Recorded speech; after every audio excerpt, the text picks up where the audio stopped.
Bom, pessoal, eu dividi o vídeo em duas partes, né, para facilitar a visualização de vocês, porque vai ser um vídeo um pouquinho mais, né, extenso. E agora a gente vai ter nessa segunda parte do vídeo a continuação das regras para determinação do NOx, tá? Só que, com detalhe, a partir de agora, até então a regra número 1 e a regra número 2 era para substâncias simples, né? Ou substância simples, o NOx é direto zero, ou na forma de íon, que a gente chama de íon monoatômico, que o NOx é igual à própria carga. A partir de agora, nós vamos ver tudo relacionado às substâncias compostas. Thais, o que é uma substância composta? Aquela que tem mais de um elemento, aquela que tem mais de uma letra maiúscula. Então a gente vai entrar agora, todas as regras a partir de agora estão relacionadas a substâncias compostas. Pessoal, existem alguns elementos que eles têm o NOx fixo, o NOx constante. Então a gente vai falar um pouquinho agora desses elementos que apresentam o NOx constante, o NOx fixo. Então são eles. Se você pegar a tabela periódica, você vai ver que a primeira coluna dela é a família 1A. Todos os elementos daquela sua primeira coluna, primeira linha em pé, é a família 1A, chamada de metais alcalinos. Todos os elementos da família 1A, todos os elementos, né, da família dos metais alcalinos, ele tem o NOx fixo quando estão em composto. E esse NOx, então, família 1A, o NOx ele é fixo, tá? E todos os elementos, quando estiverem dentro de um composto, o NOx vai ser fixo, valendo mais 1.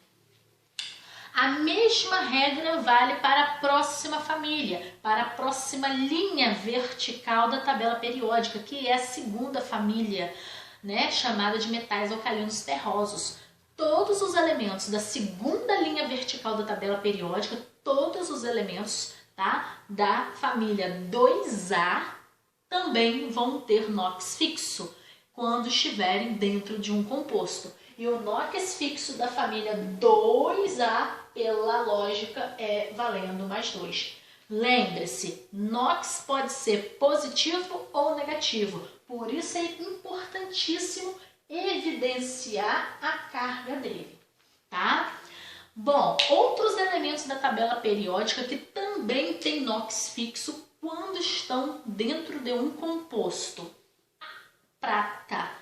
O símbolo da prata é um pouquinho diferente, né, da escrita. O símbolo da prata é o Ag e o NOx é fixo, valendo mais 1.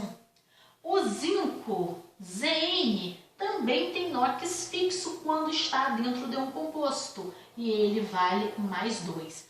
O outro é o alumínio, que também tem NOx fixo quando está no composto, que é o alumínio. O NOx do alumínio é o mais 3.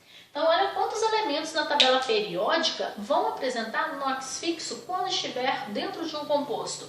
Todos os elementos da família 1A, que é aquela primeira linha em pé da tabela periódica, NOx mais 1, tudo isso quando estiver em um composto. Tá? Isso quando é que eu estou num composto? Quando eu tenho uma substância composta, quando eu tenho 2 ou mais elementos, 2 ou mais letras maiúsculas. Família 2A, todo NOx é mais 2. A prata, o NOx é mais 1. O zinco, o NOx é mais 2. E o alumínio, o NOx é mais 3. Somente esses elementos da tabela periódica têm NOx fixo, Thais? Em compostos, não. Além desses, nós temos o oxigênio e o hidrogênio. O NOx do oxigênio, quando estiver dentro de um composto, o seu NOx será menos 2. E o NOx do hidrogênio, quando estiver em um composto, vai ser mais 1. Thais, por que você separou ele dos outros?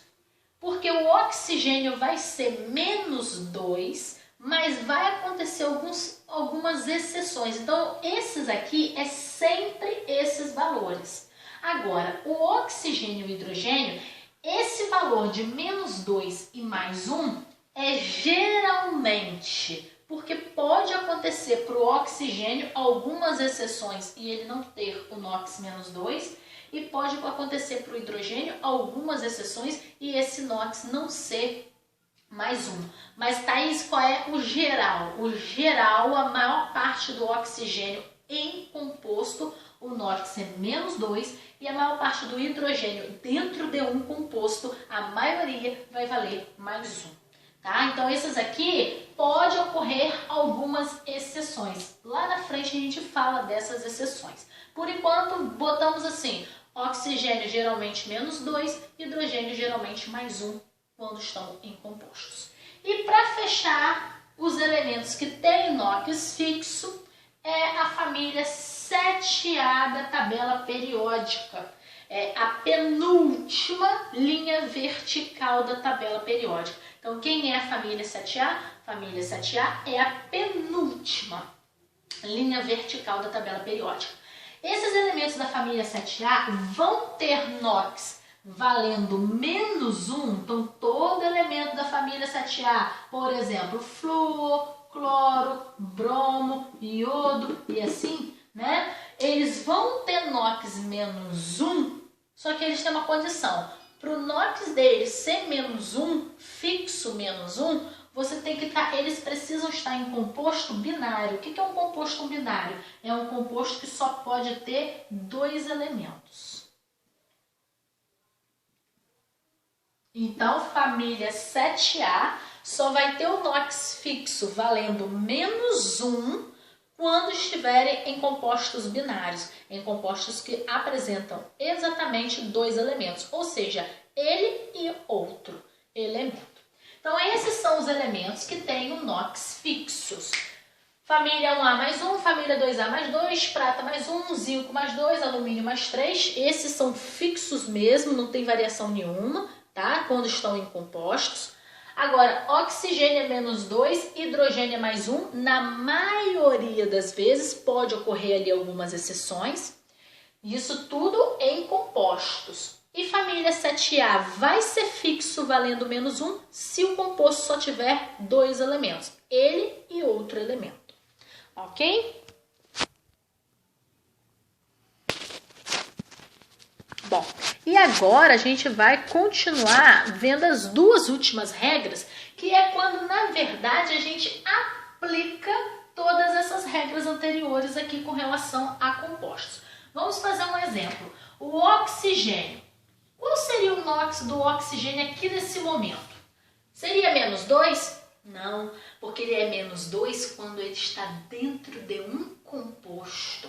E aqui ele está na forma de substância simples. Eu só tenho ele, eu só tenho esta letra maiúscula, eu só tenho um elemento. Então aqui, por mais que exista uma regra para ele valer menos 2, é só quando ele está dentro de um composto. Nessa condição aqui só tem um elemento, é substância simples. E se é uma substância simples, é a regra número 1 que vale. E o NOx dele é 0. Agora a gente vai ver o oxigênio dentro de um composto. Por exemplo, CO2. Agora sim, composto, 2 letras maiúsculas. Aí vai a regra. Quanto que é o NOx do oxigênio em geral quando está dentro de um composto? Menos 2. Você botou aqui. Só que aqui em cima você vai colocar os valores individuais. Só que quantos átomos de oxigênio tem? 2. Então você vai multiplicar. Menos 2 vezes 2, menos 4. Em algum momento aqui eu falei do carbono C? Não. Então carbono é aquela parte dos elementos que não tem NOx fixo. Em cada situação ele vai apresentar o valor. Muitos elementos não são fixos. Na verdade, a gente pode dizer que uma minoria tem NOx fixo em composto. A maioria não tem. E aí, em cada momento, ele vai assumir um valor. É o caso do carbono. Então, Thaís, como é que eu vou descobrir o NOx do C, carbono, quando está dentro de um composto, se ele não tem valor fixo? Você vai se basear na penúltima regra que eu coloquei na apostila aí, destacando que é uma das mais importantes. pelo fato de que o somatório total, que é esse aqui já de baixo, esse aqui que você já botou o valor multiplicado, a regra diz que substâncias compostas, o somatório total do NOx, cuidado que é esse aqui de baixo, o somatório total tem que dar zero. Então qual é a penúltima regra? Substâncias compostas, o somatório total tem que dar zero. Ué, se vai ter que dar um somatório total de zero, então quanto que vai ter que ser o carbono? Eu tenho menos 4. Quanto que vai ser o carbono para zerar? Mais 4. Pronto. O carbono não é um elemento de NOx fixo. Você vai descobrir ele em cada situação e você vai descobrir baseado nessa penúltima regra que diz que o somatório total do NOx tem que fechar com zero. Como aqui em cima a gente coloca os valores individuais, como o carbono... Quando não vem número aqui, subentende que é 1. 4 dividido para 1, né? Porque você só tem um átomo mesmo, vai ser valor individual de 4. E assim você vai determinando o NOx de todos os elementos. Vamos fazer um outro exemplo.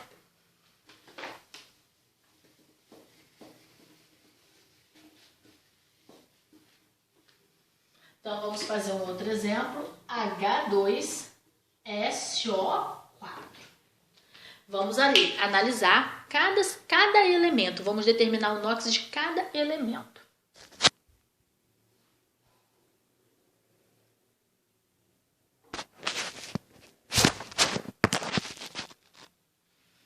Quanto é o NOx do oxigênio quando ele está dentro de um composto? Menos 2. Só que vai ser menos 2, aqui é o valor individual. Agora eu multiplico pela quantidade de átomos. Menos 2 vezes 4, menos 8.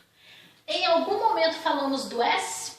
Não. Nesse momento é importante você estar com uma tabela periódica nas mãos, para você conferir se ele não está na família 1A, nem na 2A,